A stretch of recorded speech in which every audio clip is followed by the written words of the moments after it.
स्वतंत्रता संग्राम सेनानी पंडित हर्षदेव ओली की जन्मस्थली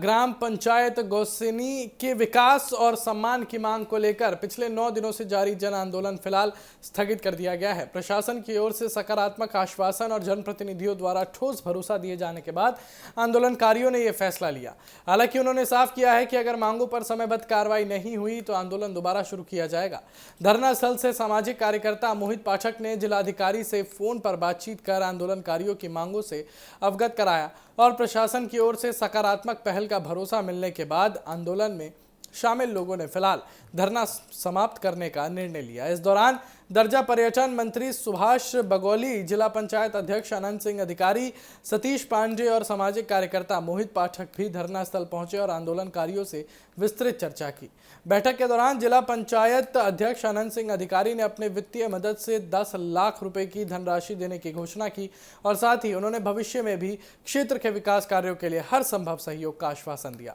लेकिन इस घोषणा का आंदोलनकारियों और स्थानीय लोगों ने स्वागत किया। दरअसल आंदोलनकारियों का आरोप था कि जिला योजना 2024-25 के तहत गौसिनी के पर्यटन विकास के लिए नई स्वीकृत 20 लाख रुपए की राशि स्थानीय जनता को विश्वास में लिए बिना दूसरी जगह स्थानांतरित कर दी गई और इसी के विरोध में क्षेत्रवासी पिछले 9 दिनों से लगातार धरने पर बैठे थे और धनराशि को पुनः गौसिनी के विकास कार्यों में खर्च करने की मांग कर रहे थे। जिला पंचायत सदस्य अशोक महरा ने आंदोलन की सफलता का श्रेय क्षेत्रवासियों, मृत मातृशक्ति, युवाओं और बुजुर्गों की एकजुटता को दिया। उन्होंने आंदोलन में सहयोग देने वाले सभी जनप्रतिनिधियों, सामाजिक कार्यकर्ताओं और स्थानीय लोगों का आभार व्यक्त करते हुए कहा कि फिलहाल आंदोलन स्थगित कर दिया गया है, लेकिन गौसिनी के विकास और स्वतंत्रता संग्राम सेनानियों के सम्मान की लड़ाई आगे भी पूरी मजबूती के साथ जारी रहेगी।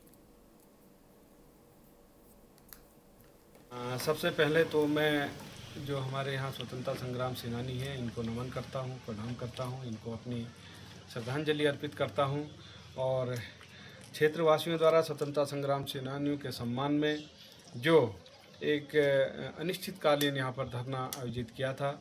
और उस धरने में जो मुख्य इनकी मांगें थी कि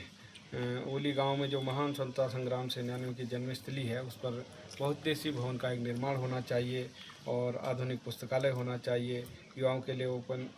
आधुनिक पुस्तकालय होना चाहिए और तमाम जो है एक स्मृति पटल उनका लगना चाहिए। इसके लिए धनराशि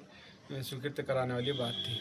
और लोगों के मनों में ये भ्रम था कि ये धनराशि पहले स्वीकृत हो चुकी थी और अन्यत्र यहाँ से कहीं पे भ्रम नहीं था,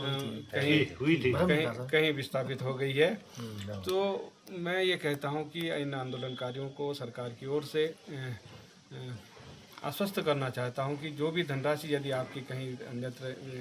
चली गई है तो उस धनराशि को तो जो भी है, लेकिन नए रूप से हम इसको जो मेरे जिलाधिकारी जी से वार्ता हुई है उसी क्रम में मैं आपको बताना चाहता हूँ कि हम इसमें कल ही या परसों 2 दिन के अंदर यहाँ लोक निर्माण विभाग के अपने अभियंताओं को भेजकर उनका एक आकलन तैयार करेंगे और 1-1.5 महीने के अंदर जो भी इसमें धनराशि आएगी उस धनराशि को स्वीकृत कराने का काम करेंगे। और सभी आंदोलनकारियों को भी मैं धन्यवाद देना चाहता हूं कि उन्होंने अपने क्षेत्र की आवाज़ को एक शालीन तरीके से यहाँ पर रखा, एक लोकतांत्रिक तरीके से अपनी बात को रखा। उसके लिए मैं सबको धन्यवाद देता हूँ। सबके साथ मेरी शुभकामनाएँ हैं और मैं आप सभी से निवेदन भी करना चाहता हूँ कि अभी अपना धरना समाप्त करें